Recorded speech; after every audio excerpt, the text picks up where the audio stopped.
요한복음 4장 3절부터 우리 15절까지 있는 말씀 제가 봉독하겠습니다. 신약성경 제가 준 성경은 148쪽입니다. 요한복음 4장 3절부터 15절까지 있는 말씀 봉독합니다. 하나님의 귀한 음성이 우리 가운데 들려줄 수 있게 되길 소망합니다. 유대를 떠나사 다시 갈릴리로 가실새 사마리아를 통과하여야 하겠는지라. 사마리아에 있는 수가라 하는 동네에 이르시니 야곱이 그 아들 요셉에게 준 땅이 가깝고 거기 또 야곱의 우물이 있더라. 예수께서 길을 가시다가 피곤하여 우물 곁에 그대로 앉으시니 때가 6시쯤 되었더라. 사마리아 여자 한 사람이 물을 기르러 왔음에 예수께서 물을 좀 달라 하시니 이는 제자들이 먹을 것을 사러 그 동네에 들어갔음이로라. 사마리아 여자가 이르되 당신은 유대인으로서 어찌하여 사마리아 여자인 나에게 물을 달라 하나이까 하니 이는 유대인이 사마리아인과 상종하지 아니함이로라. 예수께서 대답하여 이르시되 내가 만일 하나님의 선물과 또 내게 물 좀 달라 하는 이가 누구인 줄 알았더라면 네가 그에게 구하였을 것이요 그가 생수를 네게 주었으리라. 여자가 이르되 주여 물기를 그릇도 없고 이 우물은 깊은데 어디서 당신이 그 생수를 얻겠사옵나이까. 우리 조상 야곱이 이 우물을 우리에게 주셨고 또 여기서 자기와 자기 아들들과 짐승이 다 마셨는데 당신이 야곱보다 더 크니까. 예수께서 이르시되 이 물을 마시는 자마다 다시 목마르려니와 내가 주는 물을 마시는 자는 영원히 목마르지 아니하리니 내가 주는 물은 그 속에서 영생하도록 솟아나는 샘물이 되리라. 여자가 이르되 주여 그런 물을 내게 주사 목마르지도 않고 또 여기 물 기르러 오지도 않게 하옵소서. 아멘. 지난 수요일 저녁에 말씀드렸던 것 같아요. 한 얘기를, 재밌는 얘기지만 씁쓸한 얘기, 정말 마음 아픈 얘기예요. 한 권사님이, 노 권사님이 연세가 많으셔서 돌아가실 때가 됐대요. 임종 예배를 드리기 위해서 목사님하고 교회 가족들이 권사님 누워 계신 방에 같이 들어갔어요. 같이 예배를 드리고 가족들이 함께 앉아서 예배를 드리고 마지막 권사님께 천국에 대해서 말씀을 드리고 임종 예배를 다 드렸어요. 마지막 숨을 막 몰아쉬는데, 그런데 그 마지막 숨을 몰아쉬는 모습이 너무 괴로워 보이는 거예요. 예배를 다 마치고 그 권사님의 며느리가 권사님이 그러는 거예요. 어머니, 이제 곧 천국 가시는 거예요. 거기 하나님도 계시고요, 예수님도 계시고요, 먼저 가신 아버님도 거기 계세요. 정말 거기는 눈물도 없고 근심도 없고 늘 좋은 곳이에요. 정말 좋은 곳이에요. 어머니 힘내세요. 안녕히 가세요. 그리고 인사를 했잖아요. 그랬더니 이 마지막 숨을 몰아쉬던 권사님이 숨을 훅 몰아쉬고 눈을 이렇게 떠서 며느리를 지그시 쳐다보더니 그러더라는 거죠. 그렇게 좋으면 같이 가자. 그렇게 좋으면 같이 가자. 며느리가 당황스러웠어요. 그래가지고 어머니에게 그렇게 말한다. 어머니 손자들 있잖아요. 애들이 있으니까 아직은 애들 제가 좀 돌봐야 되지요. 그랬더니 어머니가 눈을 지그시 감으면서 하는 말이, 걔들도 같이 가면 되지. 같이 가면 되지. 그 이야기를 들으면서 그런 생각을 해봤어요. 정말 예수 믿는다는 게 뭘까? 예수 믿는다는 게 뭘까? 정말 많은 사람들이 교회에 이렇게 앉아 있는데 우리가 정말 예수 믿는 사람일까? 출발이 잘못된 사람들이 참 많은 거예요. 출발이 잘못된 사람들. 교회는 다니는데 예수님을 믿는 구원의 확신은 없는 사람들. 내가 정말 구원받았는지, 내가 정말 하나님의 자녀가 됐는지, 내가 이 세상에 사는 동안 주님과 동행하고 있는지, 그리고 내가 주님 앞에 갈 준비가 되어 있는지. 축구선수 손흥민 선수가 있죠. 세계적인 선수가 됐어요. 세계 선수가 유럽에서 지금 한창 우리 대한민국을 날리고 있는, 자랑하고 있는, 높이고 있는 친구인데요. 이 친구가 그렇게 축구를 잘하게 된 비결 가운데 하나가 뭐냐 하면요, 처음 축구를 시작할 때 그 아버지가 이 손흥민 어린아이가 축구를 배울 때에 기초부터 가르쳤다는 거예요. 공을 가지고 다니는 거, 패스하는 거, 공을 가지고 발로 이렇게 차고 다니는 거, 그것부터 열심히 가르쳤다는 거예요. 슛하는 것부터 가르친 게 아니고 어떻게 이 공을 발로 내가 가지고 놓을 수 있을까, 이런 것부터 제대로 가르쳤다는 거예요. 기초가 열심히 단단하게 기초가 다져지니까 나중에 기회가 되고 성인이 되고 힘이 생기니까 얼마나 멋진 세계적으로 유명한 선수가 되어가고 있잖아요. 신앙생활도 마찬가지입니다. 신앙생활도 기초가 필요합니다. 출발이 잘 돼야 돼요. 어쩌다가 내가 교회 안에 있어가지고 교회를 오래 다니다 보니까 밀려서 직분을 갖게 되고, 내가 교회를 몇십 년 다니긴 했는데 처음에 내가 교회를 다닐 때 예수님을 믿고 또 구원받은 확신을 갖지 못한, 그리고 등점을 위해서 어쩔 수 없이 지금은 교회 안에 머물러 있는 그런 일들이 얼마나 많은지 몰라요. 출발이, 기초가 잘못되어 버린 거예요. 여러분 그거 아세요? 방향이 잘못되어 있으면 열심히 달리면 달릴수록 목적지로부터 멀어져 간다는 거예요. 방향이 제대로 결정되어 있으면 천천히 가도 목적지는 갑니다. 그런데 방향이 잘못되어, 처음에 방향이 잘못되어 있으면 열심히 달리면 달릴수록 목적지로부터 멀어져 가는 거예요. 저 출발, 기초, 무엇보다 그게 중요하다는 거예요. 우리는 교회 다니는 사람이 아니라 예수 믿는 사람이 될 수 있어야 합니다. 아멘? 예수 믿는 사람이 되어야 합니다. 8월 한 달 동안 이제 무더위가 시작될 거예요. 8월 한 달 동안 우리가 8월 달에 전교회 수련회를 했습니다만 이젠 다 못하게 됐고요. 8월 한 달 동안 그래서 이 말씀을 전하려고 합니다. 4주에 걸쳐 4번에 걸쳐서 어떻게 구원받는 건지, 구원이라는 게 뭔지, 예수 믿는다는 것이 무엇인지 가장 기초적인 거예요. 가장 기본적인 겁니다. 그것을 다시 말씀을 전하고 다시 우리의 신앙의 모습을, 내가 가지고 있는 모습을 점검해 보려고 합니다. 믿음의 문제입니다. 구원의 문제입니다. 교회 다니는 것보다 더 중요한 문제입니다.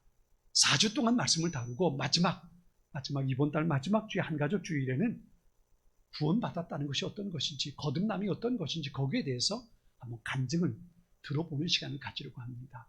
8월 한 달 동안 시간 내가 정말 예수를 믿는 사람인지, 누구보다 내가 잘 알잖아요. 자기 자신을 잘 알잖아요. 내가 예수 믿는 사람이 되기 위해서, 내가 구원받은 사람이 되기 위해서 내가 어떻게 해야 할까? 다시 한번 우리의 신앙의 기초를 다질 수 있는 소중한 시간이 되었으면 좋겠습니다. 오늘 보면 요한복음 4장엔 만남에 대한 이야기가 기록이 됩니다.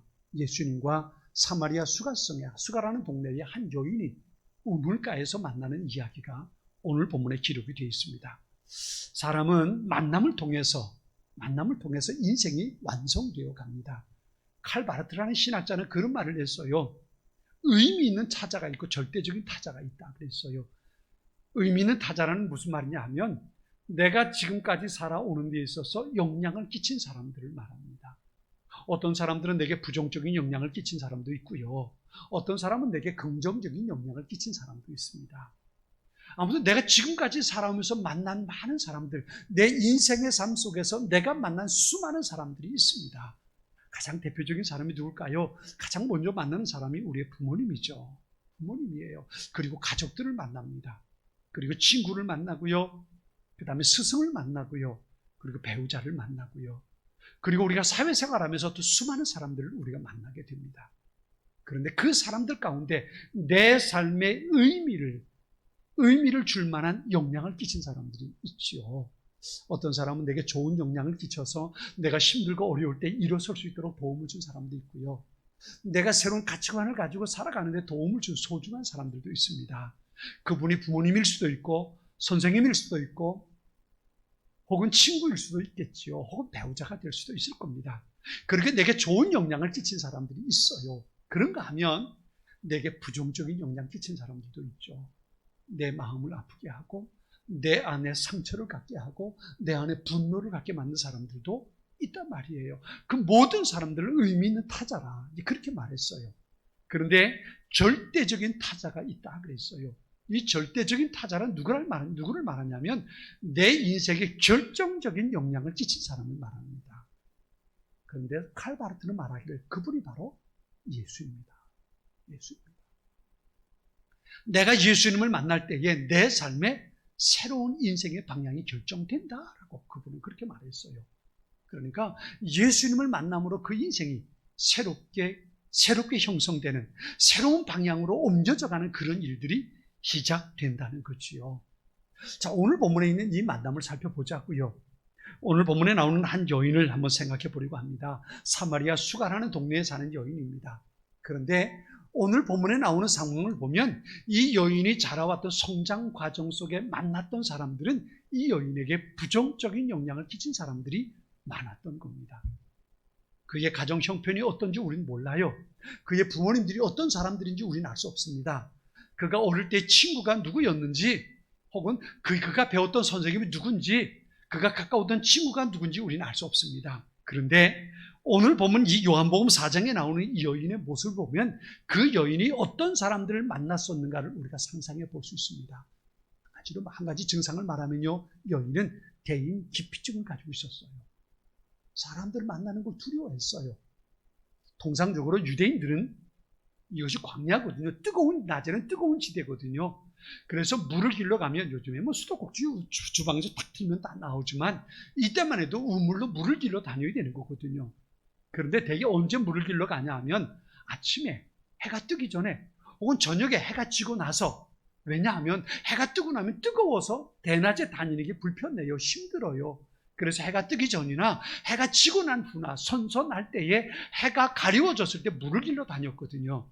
동네 안악들은 다 그렇게 물을 길러 다닌 거예요. 그런데 이 여자는 대낮 정오에 가장 뜨거울 때에 우물에 물을 길러 간 겁니다. 왜 그랬겠어요? 사람들 만나는 게 두려웠던 겁니다.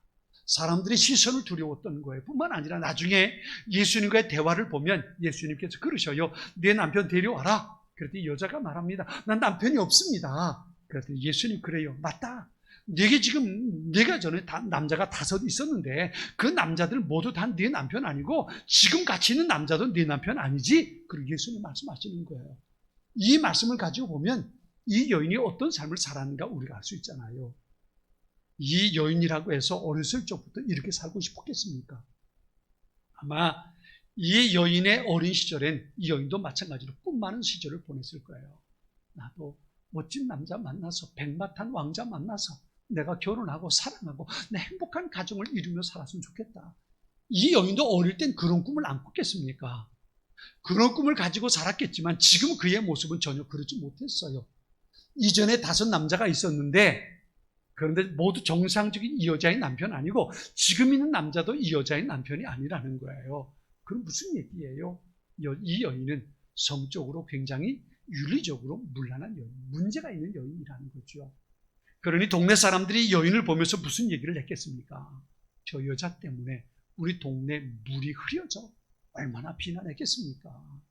그리고 그렇게 살다 보니까 여인 스스로 사람들을 피하게 됐단 말이에요. 뿐만 아니라 나중에 보면요, 예수님과 만나서 예수님 그러시지요. 내게 물 좀 줘라. 물 한 모금만 마시자. 제가 성지순례 11월 달에 가려고, 지난 5월 달에 가려고 했다가 못 가고 11월 달로 옮겼는데 이제 그것도 취소가 됐어요. 이제 끝났어요. 성지순례 주여 언제 갈 수 있을는지 주님 좀 허락해 주세요. 가고 싶은 마음이 있는데 일단 내년 봄으로 다시 연기를 해놨습니다. 가려고 공부를 하면서 영상을 봤는데 거기 사마리아 수가성 그 야곱의 우물이 나옵니다. 그 영상이 있어요. 근데 그 우물이 얼마나 깊은지 몰라요. 좁은데 우물이 요만해요. 요만한데 굉장히 깊어요. 두레박으로 깊이 해서 물을 떠올리는 그런 우물이에요. 그 우물가에 앉아서 예수님께서 물을 정오에 뜨러온 그 여인에게 물을 넣습니다. 내게 물 좀 달라. 물 좀 달라. 물을 뜨러 왔으니까 물 뜰 방법이 있겠지. 내게 물 좀 달라라고 말씀하셨어요. 그런데 여자가 예수님께 이렇게 쏘아붙입니다. 당신 유대인의 남자인데 왜 사마리아인 여자인 내게 물을 달라 하냐? 한마디 톡 쏘아붙이는 거예요. 이게 무슨 의미겠습니까? 여기에는요 2가지 살펴볼 수 있어요. 하나는 당신 유대인 아니냐는 겁니다. 나는 사마리아 사람이라는 거죠. 그 당시 사회에서 사마리아 사람은 유대인들 가운데 사람 취급을 못 받습니다. 사람 취급을 못 받는 거예요. 그러니까 유대인이 사마리아 사람과 만나서 대화하는 것조차 유대인들이 싫어했습니다. 그래서 유대인들은 예루살렘에서 유다 쪽에서 갈릴리로 가려면 사마리아를 통과해서 가면 직선 도로가 되는데 일부러 사마리아를 피해서 삥 돌아서 갑니다. 한 2배 먼 거리를 불편한 길을 통해서 돌아서 가는 거예요. 왜? 사마리아 사람들 만나지 않으려고 돌아가는 거예요. 그런데 왜 당신 유대인 남자가 왜 사마리아인 여자인 내게 말을 거냐는 겁니다. 이 말씀은요 무슨 의미가 담겨 있냐면 지금까지 이 여자가 어떻게 살아왔는가를 표현해 주는 거예요. 예수님 말씀하신 것처럼 이전에 다섯 남자도 있었고 지금 새로운 남자가 있는데 모두가 다 이 여자의 남편이 아니라는 거예요. 그러면 무슨 얘기예요? 이 남자들이 이 여자를 만난 건 엔조이, 즐기기 위해서 만난 것뿐이라는 거예요. 온전한 가정을 이룬 것이 아니라 여자와 더불어 성적인 욕망을 채우기 위해서 만난 거지, 여자를 이용했던 거지, 행복한 가정을 이루기 위해서 만났던 관계가 아니었다는 거예요. 늘 그러니까 남자들에게 그렇게 버림받고 이용당하면서 지금까지 살아온 거예요. 예수님께서 말을 거니까 여자가 툭 쏘아붙이고 속에 있던 가시가 튀어나온 겁니다. 당신 유대인의 남자가 왜 사마리아 여자인 내게 말 거냐? 이 말을 우리식으로 바꿔 말하면 이런 겁니다. 당신 왜 수작 걸고 있어? 이 얘기입니다. 왜 유대인 남자가 사마리아 여자인 내게 지금 수작 걸고 있냐는 겁니다. 수작 걸지 말라는 거예요. 그러면서 예수님에게 자기 속에 있는 가시를 탁 틀어내는 겁니다. 그만큼 여인의 마음에 상처가 가득했다는 거예요. 아픔과 상처, 대인기피증, 이게 지금 살고 있는 이 여인의 모습이었다는 겁니다. 이 여인이 예수님을 만났어요. 예수님을 만나고 나서 그리고 그의 삶 속에 새로운 일이 생깁니다. 뒤에 보면 이 여인이 그렇게 만나기 싫었던 사람들을 향해 달려갑니다. 동네로 달려가서 사람들의 문을 두드립니다. 여보시오, 여보시오. 내가 만난 사람을 와서 보십시오. 그분이 그리스도가 아닙니까? 그분을 만나 보십시오라고 사람들에게 찾아가서 예수님에 대해서 이야기하는 겁니다. 제가 여러분에게 물어볼까요? 여러분이 누군가에게 내가 만난 예수님에 대해서 얘기해 보신 분 계십니까? 아니, 지금 내가 만난 예수님은 이런 분입니다라고 얘기를 하라면 여러분은 어떻게 얘기할 수 있겠습니까? 얘기할 자신이 있을까요? 내가 만난 예수님은 이런 분입니다. 이런 분입니다. 이 여인은 예수님을 만나고 난 후에 동네 사람들에게 달려가서 말합니다. 내가 이런 분을 만났는데 이분이 그리스도입니다. 이분이 메시아입니다. 당신들도 와서 만나보십시오. 가서 얘기하는 거예요. 사람들을 만나는 게 두려워서 아무도 없는 뜨거운 대낮에 물길로 왔던 이 여인이 예수님을 만나고 예수님과 교제하고 예수님과 대화를 나누고 난 후에 사람들에게 달려가서 내가 만난 예수님을 보십시오. 이분이 메시아입니다. 내가 이분을 만났는데 이분은 이런 분이었습니다. 라고 얘기를 전하는 거예요. 여인의 삶이 어떻게 변했을까요? 예수님을 만난 그 시간 동안 예수님과 함께 있어서 예수님과 대화를 나누고 예수님과 교제하고 한 예수님과의 만남을 통해서 여인의 마음에 어떤 변화가 일어났을까요? 여인의 인생에 어떤 놀라운 일이 일어났을까요? 이게 바로 절대적인 타자를 만난, 예수님을 만난 사람들의 모습이라는 겁니다. 신앙생활은 예수님을 만남으로 인해서 시작이 됩니다. 사마리아 수가라는 동네에 사는 여인, 그 여인을 만나기 위해서 예수님은 계획을 세우십니다. 다른 사람들은 모두 가지 않는 길인데 예수님은 일부러 그 사마리아 수가라는 동네에 그 여인을 만나기 위해서 제자들과 함께 사마리아 땅으로 들어왔습니다. 제자들은 먼저 보내놓고 혼자 우물가에 앉아서 그 여인을 기다리셨던 겁니다. 그리고 그 여인을 만났고 그 여인의 인생에 새로운 삶을 예수님께서 선물해 주신 겁니다. 내가 누구인 줄 내가 알았더라면 내가 내게 물을 달라 했을 거다. 그러면 내가 내게 생명의 물을 줬을 거다. 예수님께서 그 여인에게 말씀하신 것, 그것을 위해서 예수님을 그곳에 찾아가셨던 겁니다. 마가복음 2장 17절은 이렇게 말씀하세요. 예수께서 들으시고 그들에게 이르시되 건강한 자에게는 의사가 쓸데없고 병든 자에게라야 쓸데있느니라. 나는 의인을 부르러 온 것이 아니요 죄인을 부르러 왔노라. 이 세상에 예수님이 찾아오셨어요. 왜? 나를 만나기 위해서. 어둠 속에 마음속에 아픈 상처를 가지고 신음하는 이들을 만나기 위해서, 그들을 치유해 주시고 그들에게 영원한 생명을 주시기 위해서, 안에서 늘 끊임없이 솟아나는 영원한 생수를 주시기 위해서 예수님은 찾아오실 거예요. 사마리아 수가성에 사는 그 여인 만나기 위해서 찾아가신 것처럼 예수님은 우리를 만나기 위해서 찾아오실 겁니다. 그 예수님을 만나는 사람, 그 예수님을 만나는 사람이 영원한 생명을 소유한 사람이 될 수 있는 겁니다. 사랑하는 성도 여러분, 우리를 찾아오신 그 예수님 만나서 나의 구주, 나의 구세주로 영접할 수 있는 우리 모두가 될 수 있길 바랍니다. 아픔과 상처를 가지고 살았던 저희, 사람들 보는 것이 두려워서 그들의 낯을 피해서 어둠 속에 살았던 그 여인, 비록 뜨거운 대낮의 햇빛이 비치는 그 시간이었지만 그 여인의 마음은 어둠으로 가득 차 있었는데 그 여인이 예수님을 만남으로 그 여인의 마음의 어둠이 광명으로 빛으로 가득 채워졌습니다. 사람들을 만나기 두려워했던 그 여인이 사람들을 향해 달려가서 내가 이분을 만났는데 이분이 바로 메시아 아니겠습니까? 여러분도 만나보십시오 라고 전하는 전혀 달라진 인생을 그 여인이 살게 되었던 겁니다. 예수님께서 만난 그 여인에게 새로운 인생을 선물로 주셨습니다. 여러분도 예수님을 만나고 절대적인 타자인 예수님을 통해서 여러분의 인생에 새로운 일이 시작되는 영원한 생명, 예수님께서 비추시는 광명이 여러분의 마음속에 가득 채워지는 귀한 삶이 시작될 수 있기를 주님의 이름으로 축원합니다.